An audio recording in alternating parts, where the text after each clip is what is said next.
Baiklah, di sini saya akan menjelaskan tentang cover dan halaman awal.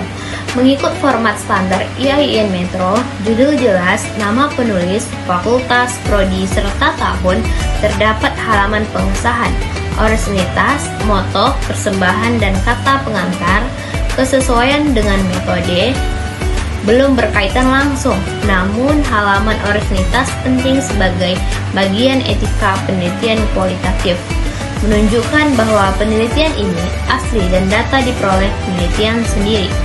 Abstrak, menyajikan masalah, ketidakdisiplin, kurang religius, perilaku tidak jujur siswa. Metode kualitatif deskriptif dengan wawancara, observasi, dokumentasi, dan hasil penelitian. Guru berperan sebagai demonstrator, pengolahan kelas, mediator, fasilitator, evaluator. Kelebihan, abstrak sudah menyebutkan metode, teknik pengumpulan data, dan hasil penelitian. Kekurangan, abstrak tidak menyebutkan jumlah informan, padahal dalam penelitian deskriptif kualitatif, kejelasan subjek dan sumber data sangat penting agar pembaca tahu konteks penelitian. Daftar isi, struktur lengkap, ada pendahuluan, landasan teori, metodologi, hasil, dan pembahasan, serta penutup. Sudah sesuai format penelitian kualitatif yang memang menekankan narasi deskriptif.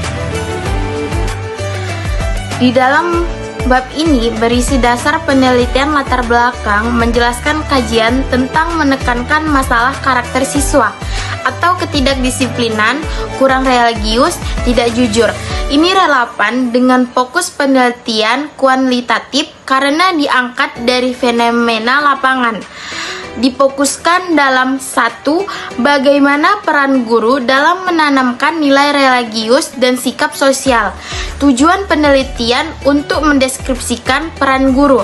Manfaat penelitian sangat tepat karena penelitian deskriptif kualitatif memang bertujuan menggambarkan fenomena secara mendalam, bukan mengukur atau menguji hipotesis.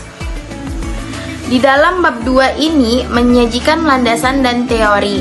Teori yang digunakan meliputi pengertian konsep peran guru, yaitu definisi, tanggung jawab, ruang lingkup, dan nilai religius.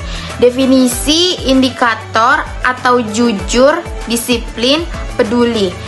Sedangkan sikap sosial, definisi, indikator, tanggung jawab, santun, dan peduli. Analisis teori cukup lengkap dan relevan, namun masih banyak kutipan panjang seharusnya dalam kualitatif. Teori tidak hanya dikutip, tapi dihubungkan dengan fokus penelitian. Di dalam bab 3 ini menyajikan metodologi penelitian. Teori yang digunakan, jenis penelitian yaitu deskriptif kualitatif, sesuai karena penelitian tidak menguji hipotesis tetapi mendeskripsikan realitas di kelas. Sumber data, guru dan siswa kelas 3 SD N 3 Pakuan Aji.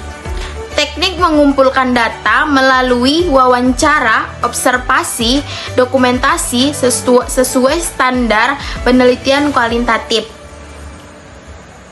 Dapat dikritik, jumlah informasi primer sangat terbatas, hanya satu guru dan sebagian kecil siswa. Dalam kualitatif, bukan jumlah besar yang dituntut, tetapi kedalaman data. Namun, dalam skripsi ini, wawancara hanya dari sedikit informasi sehingga data bisa kurang kaya. Perlu eksplorasi lebih banyak perspektif, misalnya orang tua atau kepala sekolah, agar triangulasi lebih kuat. Nah, selanjutnya yang kami review pada bab 4, hasil penelitian dan pembahasan. Penulis skripsi menuliskan deskripsi lokasi, profil sekolah, visi misi, sarana prasarana, guru, siswa. Bagian ini menurut kami sesuai dengan transisi penelitian kualitatif yang bersifat description. Temuan utama, guru sebagai demonstrator, mencontohkan ibadah berpakaian sopan, guru sebagai pengelola kelas, mengatur tempat duduk, tiket kebersihan, guru sebagai mediator, menyediakan media belajar, guru sebagai fasilitator, memberikan fasilitas kebutuhan belajar, guru sebagai evaluator, melakukan penilaian tes non-tes. Nilai yang ditanamkan seperti ibadah, rukun jihad, kedisiplinan, sikap sosial yang ditanamkan seperti jujur, disiplin, percaya diri, tanggung jawab, santun, dan peduli.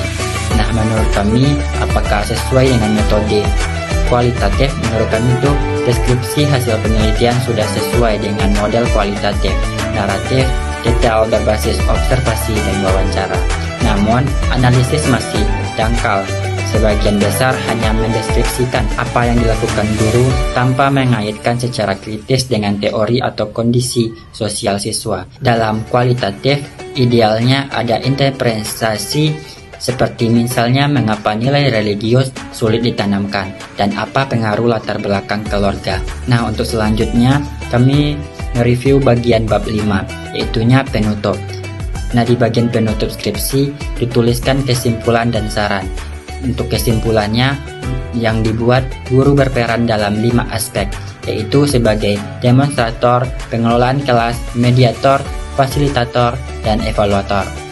Dan pada bagian saran, penulis skripsi menuliskan guru perlu kreatif, sekolah perlu mendukung penelitian lanjut agar bisa diperluas. Nah, pada bagian penutup ini, menurut kami, kesesuaian dengan metode, kesimpulan konsisten dengan hasil deskripsi kualitatif, sifatnya naratif, tidak berupa generalisasi angka. Tapi untuk catatannya, kesimpulan masih terlalu umum, seharusnya ditarik benang merah dari data kualitatif yang diperoleh. Misalnya, meskipun guru sudah berperan sebagai fasilitator, hambatan masih muncul karena siswa terbiasa dengan lingkungan non-religius. Nah, untuk selanjutnya, pada bagian daftar pustaka skripsi, menurut kami sumbernya cukup banyak dari buku dan jurnal yang diambil dari buku dan jurnal yang terbit pada tahun 2016 sampai 2022. Dan untuk kelemahannya, referensi internasionalnya sangat minim. Padahal dalam penelitian kualitatif, memperkaya perspektif teoritis sangat membantu analisis.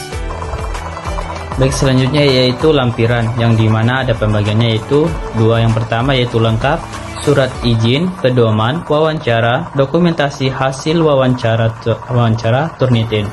Kesesuaian dengan metode yaitu penting karena dokumentasi mendukung kredibilitas data validasi kualitatif. Seterusnya yaitu evaluasi. Kesesuaian dengan metode deskriptif kualitatif sudah tepat, fokus pada fenomena, menggunakan wawancara, observasi, dokumentasi, serta analisis Miles dan data Huberman. Data disajikan naratif sesuai prinsip deskriptif kualitatif. Kelemahannya yaitu jumlah informasi terbatas, membuat data kurang kaya. Analisis cenderung deskriptif, lebih banyak menjelaskan apa yang dilakukan guru daripada mengapa dan bagaimana faktor memengaruhi keberhasilan. Interpretasi terhadap teori minim, banyak kutipan teori di bab 2, tapi tidak seluruhnya dikaitkan dengan temuan lapangan. Jadi, skripsi ini sudah sesuai dengan pendekatan deskriptif kualitatif, tetapi masih perlu diperdalam dari sisi analisis kritis dan interpretis data agar lebih kuat secara akademis. Nah, sekianlah penyampaian materi dari kami. Wassalamualaikum warahmatullahi wabarakatuh.